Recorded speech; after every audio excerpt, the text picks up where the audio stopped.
What if everything you believed was a lie? What if the darkness you embraced turned against you? And what if you discovered a terrifying truth that changed your life forever?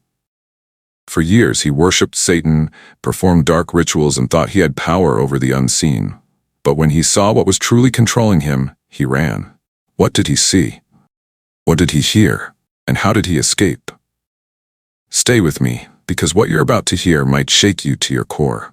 This isn't just another story. This is a chilling, real-life account of a man who devoted his life to Satanism until the truth was revealed in a way he never expected. He faced things most of us couldn't even imagine, and he barely made it out alive.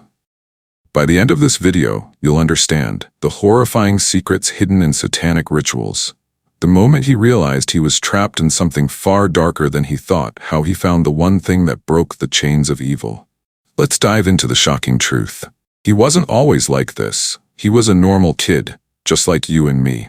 But something changed. At 13, he felt like an outcast. Angry, unseen. He started exploring the unknown, fascinated by the idea of power. A friend introduced him to occult books, ones that promised control over fate, wealth, and even people. At first, it was innocent, small rituals, little experiments. But curiosity soon turned into obsession. By 17, he had joined a secret satanic group. They didn't just talk about dark forces, they summoned them. The rituals became darker. Candles, symbols, blood offerings. Each step deeper brought a stronger feeling of power, but also a strange, growing fear. One night, an older member warned him, "Once you open the door, you can't close it."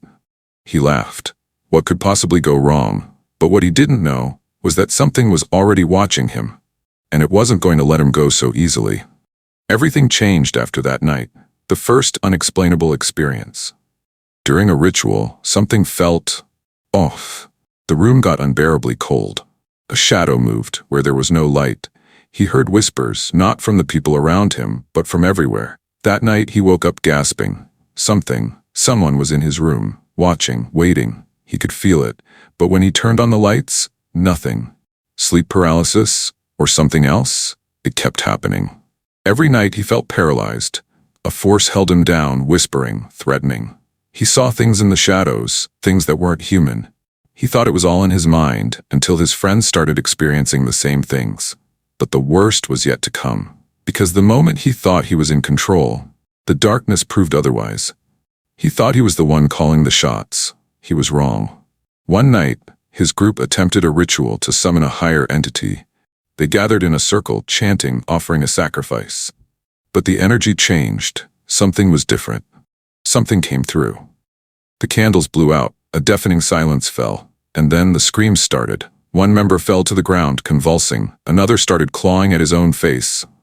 Then a voice, deep, guttural, not human, spoke. "You are ours now." Panic. He ran. Out of the house, into the streets. He tried to block it out, forget it, but the nightmares followed. The shadows never left.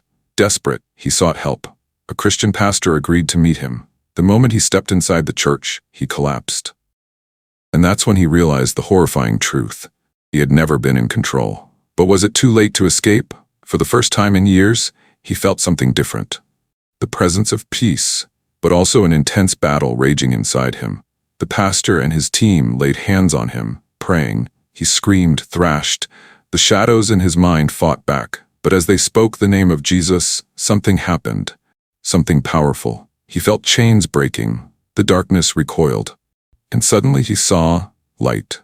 It was like waking up from a nightmare. For the first time in years, he felt free. Tears streamed down his face. He realized the truth. Satan had promised him power, but had only given him chains. Jesus, the one he mocked, was the only one strong enough to break them. But the fight wasn't over yet, because now he had to face the consequences.